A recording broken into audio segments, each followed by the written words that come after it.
Union africaine, Union européenne, même discours. L'indépendance proclamée par un groupe rebelle touareg du territoire de l'Azawad au nord du Mali est unanimement rejetée.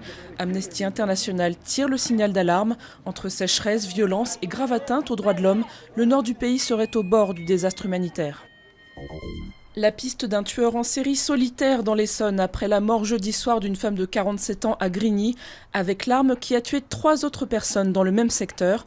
Pour chacun de ces assassinats en novembre, février, mars et avril, une arme de petit calibre a été utilisée. Sur les différents lieux du crime, des témoignages évoquent un tireur à moto.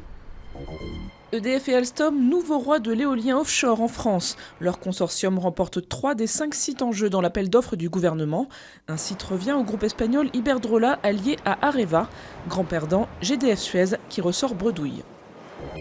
Ils sont partis le 28 mars à pied de Lorraine. Plus de 300 km plus tard, 17 métallos de l'acierie ArcelorMittal de Florange sont arrivés vendredi à Paris. Une marche symbolique pour défendre leurs emplois. Le périple doit s'achever par un concert au pied de la Tour Eiffel, la Dame de Fer qui est justement faite d'acier de Lorraine. 20 ans après, les divisions subsistent en Bosnie. Le pays commémore vendredi le début de la guerre de 1992 à 1995, le pire conflit qu'ait connu l'Europe depuis la Seconde Guerre mondiale. Environ 100 000 personnes sont mortes dans la guerre ayant opposé Serbes, musulmans et Croates, le bombardement de Sarajevo faisant à lui seul plus de 10 000 victimes.